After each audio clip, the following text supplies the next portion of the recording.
بسم اللہ الرحمن الرحیم۔ یہ احتجاج کرتے ہوئے ملازمین کو شاید ہمیں معلوم نہیں ہے کہ اس وقت جو حکومت ہے وہ بجٹ میں کچھ بھی شاید ملازمین کو دینے کی پوزیشن میں نہیں ہے اور نہ دینا چاہتی ہے۔ آپ دیکھیے کہ جو تجاویز ہیں جس کے بارے میں خیال کیا جا رہا ہے کہ یہ ہو سکتے ہیں،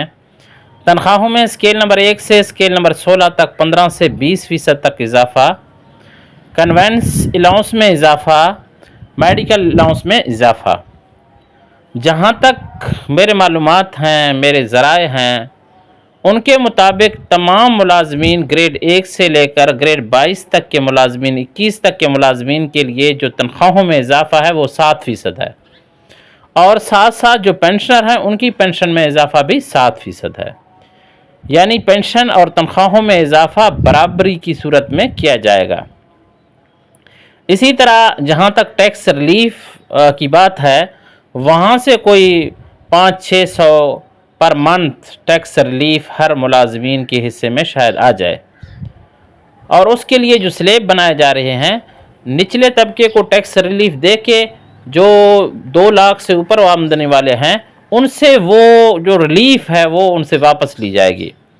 یعنی جو کمی ہوگی ٹیکس میں وہ اوپر والے 2 لاکھ سے اوپر والے جو ملازمین ہیں ان سے پھر ٹیکس میں وہ جو کمی ہے وہ پوری کی جائے گی۔ اسی طرح یہاں پہ دیکھا جائے گا سلیب، جو سلیبز ہیں وہ پہلے 4 تھے، اب ان کو میرے خیال میں بڑھا کے 8 کر دیا گیا ہے۔ تنخواہوں میں جو تفریق ہے ان کو بالکل ختم نہیں کیا جا رہا۔ جو صوبائی حکومتیں ہیں وہ بھی جو وفاقی حکومت ہے اس کے ڈگر پہ ہی چلے گی، اور ملازمین کے لیے ان حکومتوں کے پاس دینے کے لیے کچھ بھی نہیں ہے،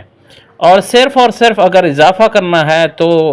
یا بیوروکریٹس کی تنخواہوں میں، عدلیہ کی تنخواہوں میں، اور ساتھ ساتھ جو اپنے تنخواہوں میں اضافہ ہے وہی کرنی ہے۔ اڈہاک ریلیف ضم کر کے پے اسکیل کو ریوائز کیا جائے گا، اس میں سے یہ ہو سکتا ہے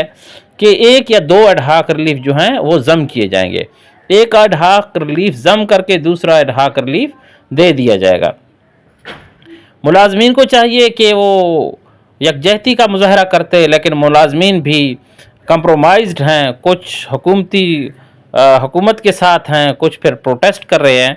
لیکن جو پروٹیسٹ کر رہے ہیں وہ بھی اتنی اسٹرینگتھ میں شاید نہیں ہوں گے کہ وہ اپنی بات منوا سکیں۔ اللہ کرے کہ ملازمین کی تنخواہوں اور پینشن میں خاطر خواہ اضافہ ہو، یہ میری دعا ہے، اور آپ بھی دعا ہی کیجئے گا۔